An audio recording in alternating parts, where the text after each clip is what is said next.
घरैमा चटपट बनाउनको लागि भुजा यसरी खनाइन्छ। भुजा यसरी राखिए पछाडि यसमा चाहिँ मसलाहरू राखिन्छ र चाउचाउ हो। यो चाउचाउ राखिँदैछ है। चाउचाउ राखिसके पछाडि हामीले मात्रामा चाहिने मात्रामा चाउचाउ राख्छौँ। चाउचाउहरू यसरी राखिसके पछाडि फेरि हामीले त्यसमा चाहिँ मसलाहरू राख्छौँ। चाउचाउको मसलाहरू फोरेर चाउचाउको मसलाहरू फोरिसके पछाडि अब हामीले प्याज राख्छौँ। यसमा स्वाद आउनको लागि प्याजको एकदम महत्त्वपूर्ण भूमिका रहेको हुन्छ। हामीले अब त्यसपछि हामीले काँक्रो चिरा पारेर काँक्रो पनि राख्ने गर्छौँ। हामीले काँक्रो राखिसके पछाडि काँक्रोले पनि चटपटमा झन् स्वाद बेग्लै किसिमको स्वाद आउने बनाउँछ र स्वादिष्ट बनाउँछ चटपटलाई। काँक्रो हामीले चाहिने मात्रामा काँक्रो चाहिँ राख्ने गर्छौँ। त्यसपछि हामीले आलु राख्छौँ।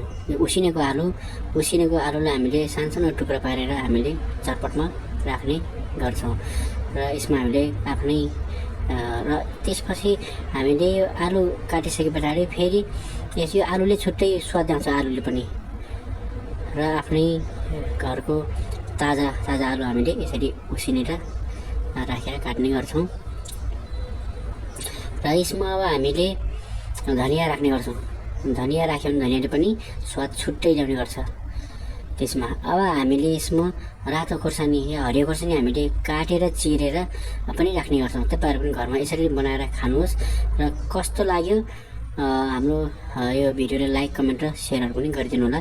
र हामीले यसरी टुक्रा पारेर काटेर थालमा प्लेटमा राख्यौँ र निकै थोरै आफ्नो चाहिने मात्रामा काटेर यसमा राख्छौँ।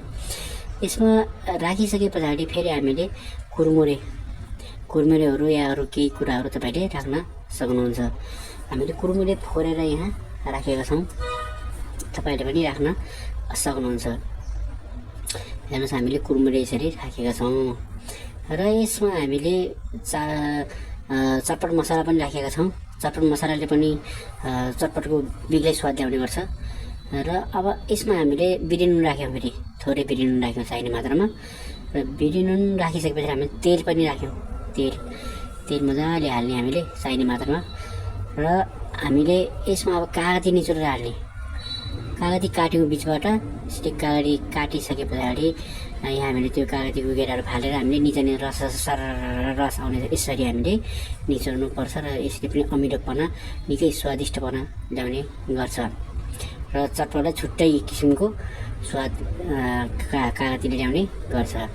हामीले घरमा बसी यसरी चटपट बनाउन सक्छौँ। हामीले भ्लगको लागि चटपट बनाउँदैछौँ र अब हामीले धेरै निचोरिसक्यौँ र हामीले यहाँ केचप घोलेर हामीले रङको लागि थोरै राखेका छौँ। अब हामीले राम्रोसँग हात पखालिसके पछाडि फेरि यसलाई मुस्ने।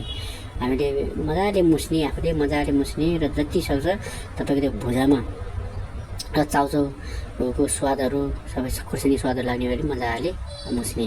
र अब यसमा थोरै केचप राख्ने। केचप राख्यो भने यो चाहिँ राम्रो देखिन्छ चटपट।